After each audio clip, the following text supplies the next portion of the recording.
A very warm welcome to our parents, friends, and especially our grandparents who are joining us today. We are so proud of our Class 5, and we are thrilled to celebrate their talents and voices in this cross-curricular presentation of Greek mythology. At the core of the Marymount mission is our commitment to empower each student to discover her own voice and to find confidence in that voice to challenge, shape, and change the world.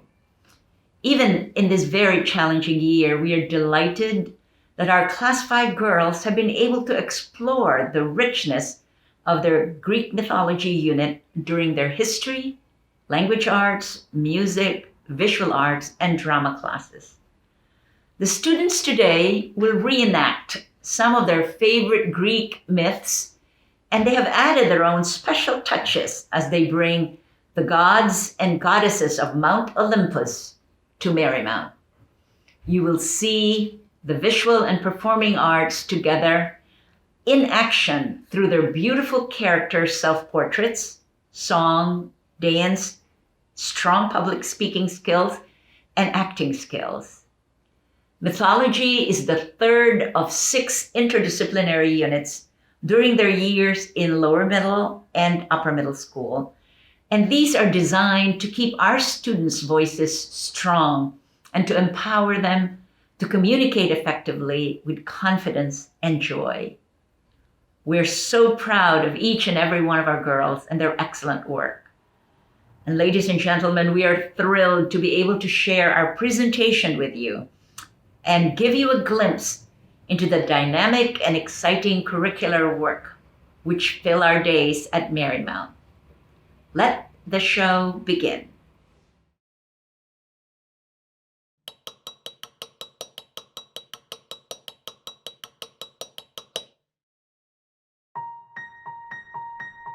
Long, long ago, the citizens of ancient Greece marveled at the wonders of the world around them. They were transfixed by the power of volcanoes. They pondered the change of seasons, and they were amazed by the stars that lit up in the nighttime sky. And so, the citizens of ancient Greece created gods and goddesses, each with powers, each with a story to explain all of life's mysteries. The gods and goddesses lived together on Mount Olympus, a mountain so high that no human could see their activity. At the start, there was Gaia. She came out of the darkness so long ago that no one knows how and no one knows when. There is her grandson Zeus, the most powerful of all the gods. Zeus shared his throne on Mount Olympus with his brothers and sisters and all their children. Together they served as major gods of ancient Greeks. In addition to all their powers, the Greek gods and goddesses had many human flaws as well, like jealousy, curiosity, and greed. The people of ancient Greece worshipped these gods and did their best to keep them happy. They believed that if there was a thunderstorm, the gods were in the middle of a heated argument. And if it was sunny, that meant that the gods were getting along. Though the humans could never climb to the top of Mount Olympus, the gods would often descend to earth, disguised as humans or animals. They were mischief gods and couldn't help but cause trouble. Today, we share 3 stories, all of them lessons about what happens when you anger the gods. We proudly present the Greek myths.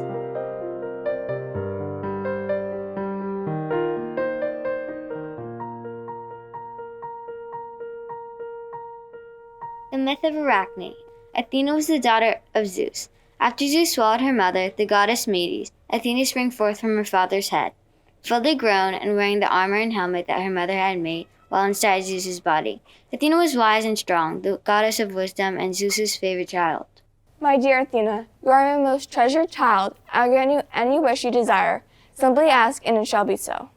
Though I am the goddess of wisdom, I long for creativity as well. Kind Father, bless me with the gift of artistry, and I shall be content. Zeus kept his promise, and Athena became a master of craftsmanship and the goddess of artisan. She was the inventor of the loom and presented her gifts for all mankind to enjoy. With this invention, I can create the most exquisite tapestries, using colors from the universe and thread spun from the softest clouds, red from the sunset and blue from the night sky. Everyone in Greece worshipped the artistry of Athena until one day a young maiden, the proud Arachne, challenged the goddess. Excuse me, but who dares challenge the goddess Athena? Patience, please, I'm just getting to that. Arachne was a young girl who lived in Lydia, famous for its purple dye. Her joy was weaving, and she wore the most beautiful clothes anyone had ever seen. Look at my craftsmanship. I make men weep at my artwork and the skill of my hands. I am the greatest weaver in all the world. The greatest since the world began, no doubt. In fact, call me crazy, but I think I can weave better than Athena herself. Oh, no. Oh, yes. Athena heard this, of course. The gods were always very quick to hear criticism, and even swifter to act against it. Athena was hurt and dismayed by Arachne's words, for she truly cherished mortals and only wished for their betterment. However, this disrespect could not go unpunished. You poor child. You don't know how foolish you are. Athena disguised herself as an old woman and went down to earth to Arachne's house. She met with Arachne and gave her the opportunity to correct her mistake. Your work is beautiful, child. But do you dare compare yourself to the goddess Athena? Why not be content to be the best among the mortals and leave the work of the gods to the gods themselves? Because I am better than the gods. Let the goddess Athena come and measure her skill against mine. And with that, the goddess Athena threw off her disguise. Foolish Arachne, you are a vain girl. I am the goddess Athena, the very goddess you have dared to mock. Your wish has come to pass. Sit down at your loom and let us compete. Your own villagers will be the judge and jury. 7 days from now, you will set your spindle on the meadow, and I shall set mine in my place, and we shall have a contest. If you win, I shall refrain from any punishment. But if I win, it's your life. On the day of the competition, Arachne and Athena sat at their looms to begin their work. For days the two spun their crafts. The villagers came from near and far to witness this magical sight. Though Arachne's loom produced a rich and beautiful canvas,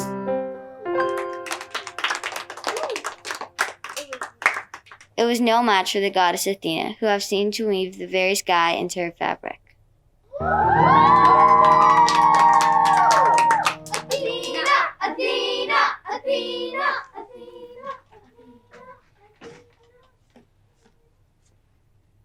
Dear goddess, forgive me for my vanity. It is true that you are the greatest in craftsmanship. Please spare me my humble little life. I take pity on you, Arachne. For though you are a proud girl, you are in fact talented. I shall spare your life. But since you enjoy weaving so very much, you should spend your life weaving forever, so that you may never forget the fate that befalls those who challenge the gods. And with that, the goddess Athena changed Arachne into a spider. Go on, foolish child. Spin and weave your empty net forever. And that is why spiders are called arachnids by those who know them best.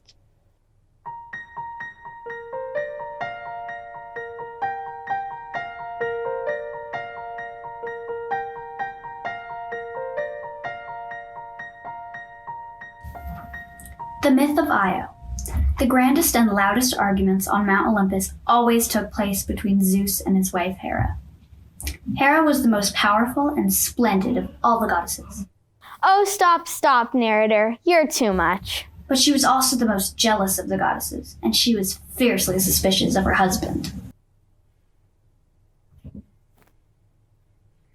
Good morning, my dear. And where are you off to so early? I will be taking another trip down to Earth today. Have a lovely afternoon. Earth? Whatever for? Why, to check up on the fields and pastures. I want to make sure Demeter has all the fertility under control.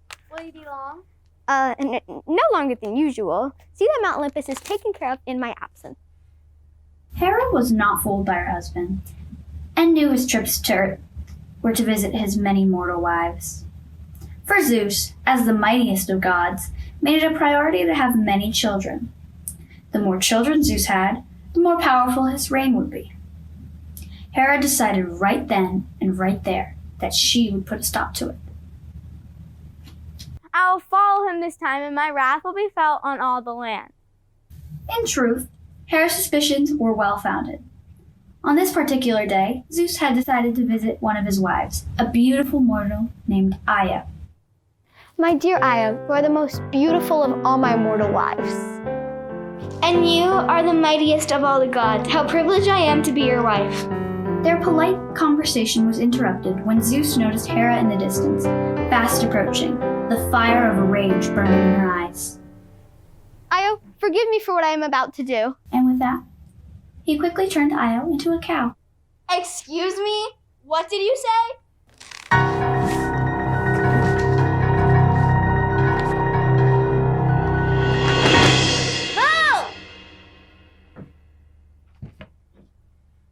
My dear, Hera is on her way, and if she sees you, you will feel her wrath for the rest of eternity. An eternity is a very long time. Moo! Please, you must trust me. I will take good care of you. Please do not be afraid. Moo! Moo, moo, moo! Hello, my darling husband. Surprised to see me? What a pleasant surprise, my darling wife. It must have been that you've missed me terribly. Yes, of course, that is exactly the reason I came. Well, not much to report, unfortunately. The pastures are doing very well, and look at how beautiful and healthy the cows are. Moo! Beautiful indeed. But Hera was not fooled. She knew the trickery of her husband, and so she decided to play a little trick of her own. In fact, now that I think of it, this is the most beautiful cow I have ever seen. I have never seen one so white or with such dark, exquisite eyes. Moo, moo. Oh, how I wish I had a cow of my own. May I keep her? Moo! Moo, moo, moo! Keep her, but my dear, you are an all-powerful goddess. What would you want with a silly little cow? Are you denying me my wish, Zeus? Zeus was trapped. He knew that he would either have to grant Hera her wish or confess. And so he gave Io, the cow, to his wife as a gift. Your wish is my command. Why, thank you. I will take extra care of this precious gift. You can go now. Well, I'll just be on Mount Olympus then. Goodbye. Moo! Deep down, Hera was still enraged. Of course she knew that Io was a cow transformed from a beautiful maiden. And so she chained the poor cow to a tree in a remote pasture and summoned her trusty servant, Argus. Argus! Argus! Argus! Excuse me.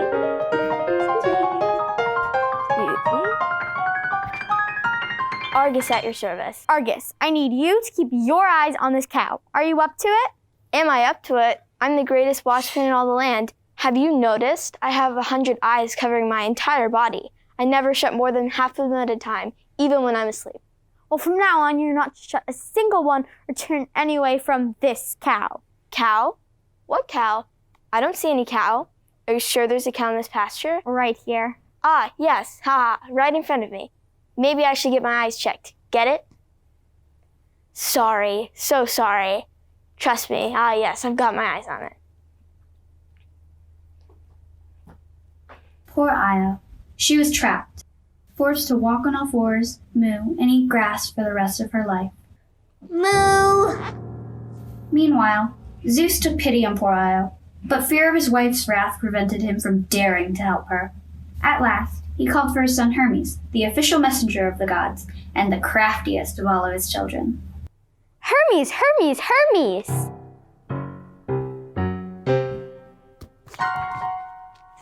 Hermes, use your cunning and find a way to release poor Io, but under no circumstances can you let Hera see what you are up to. Your will is my mission, Dad.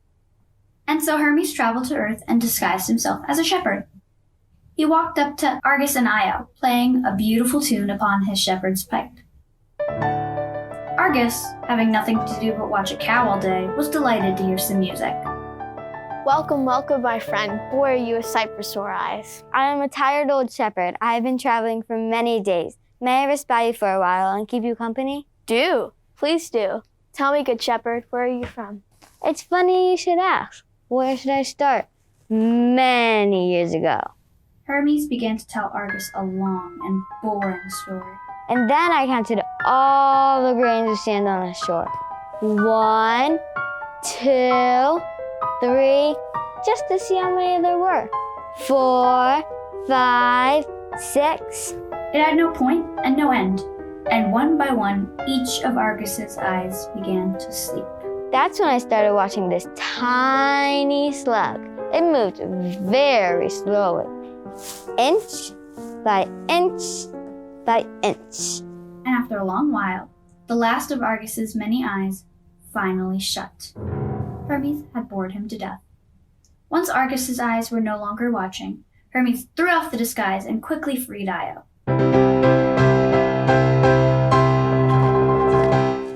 I can move! Holy cow! Io, I am Hermes, son of Zeus. He has taken pity on you, so I was sent down here to release you. Now run home to your father and never speak of this again. Thank you, Hermes. Thank you for giving me my life back. Hera was furious when she returned to find Io had been set free and that her beloved servant Argus was bored to death. Zeus! She brought her wrath to her husband Zeus, who pretended once again that he had no idea what she was talking about. My dear wife, if it means this much to you, I can get you another cow.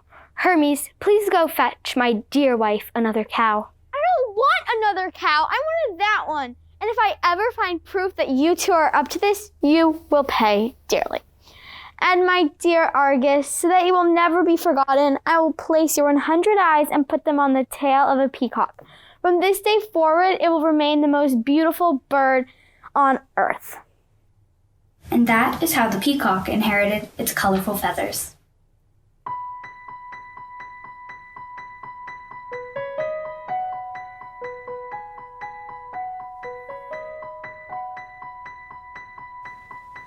The myth of Persephone. As the goddess of fertility, Demeter was in charge of all the fields and crops, and assured the earth of good harvests and abundant life.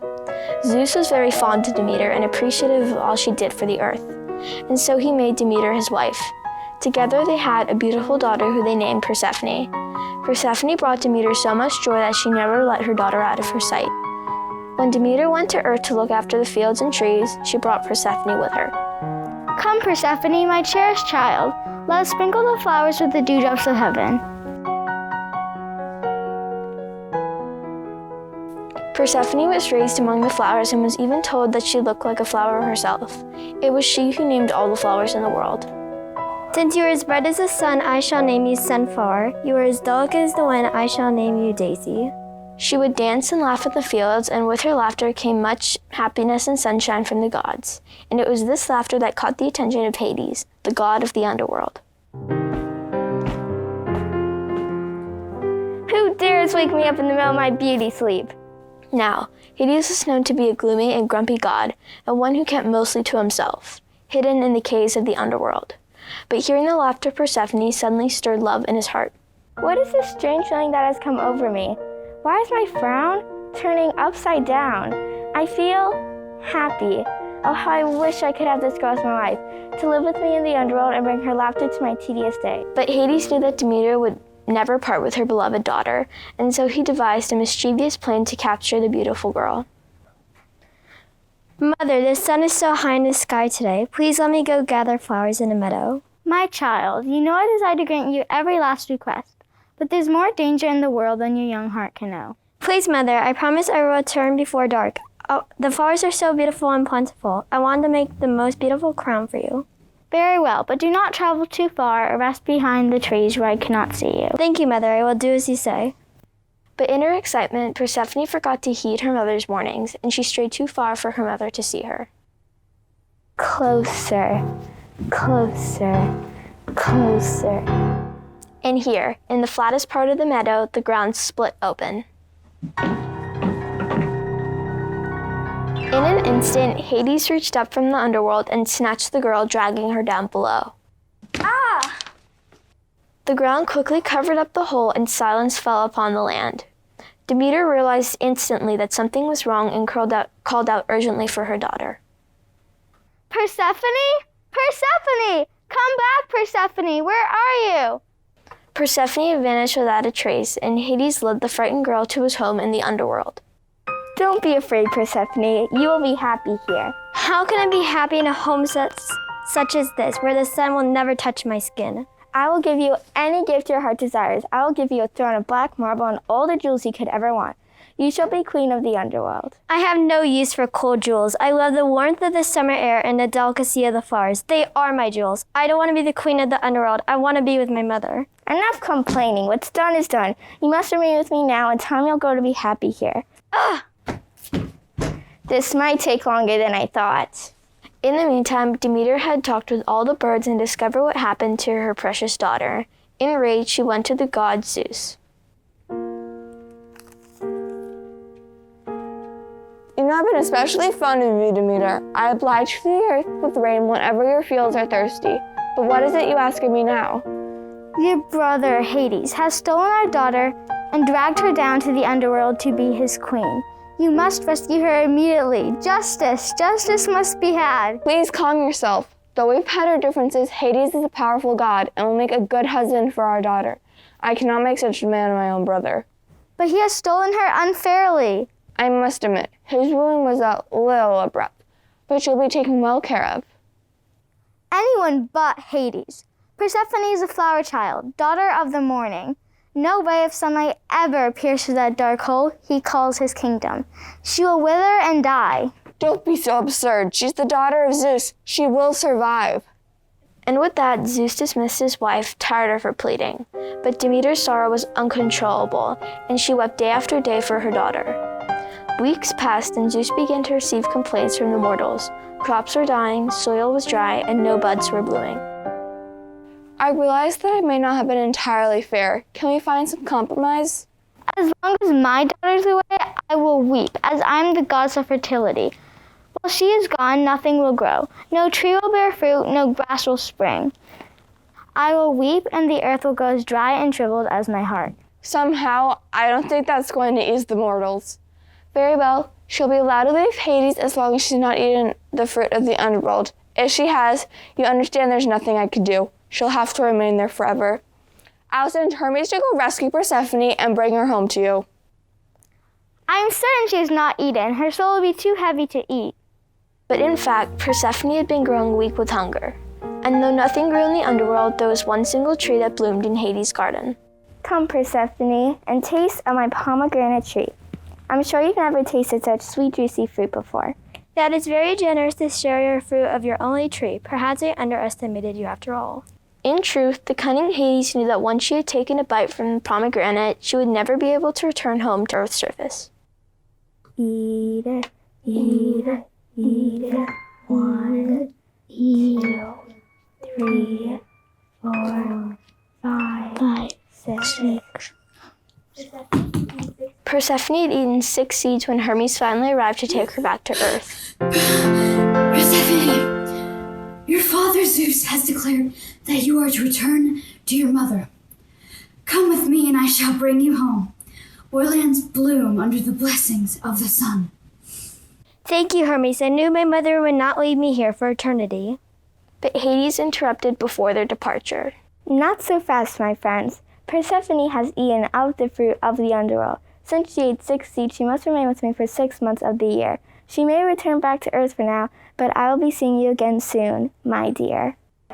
Hades smiled as he watched Persephone leave, for he knew that she would be returning to him. When Demeter saw her daughter again, she ran to her with joy. My dear daughter, never again shall we be parted. We shall make nature bloom all year round. I'm sorry, Demeter, but it cannot be. She has eaten of the pomegranate 6 seeds. I'm so sorry, Mother. I will have to return to the underworld 6 months every year. It is my punishment. How I shall cry without you. Do not cry, Mother. We must be happy for the time we have. You have raised our daughter well, Demeter. Persephone is wise beyond her years. Listen to her advice and let's put this drought and famine to an end. Very well. When you are here with me, I will be happy and smile upon the earth, and everything will bloom in my joy. But for the 6 months that you are gone, I shall weep, and the earth will weep with me.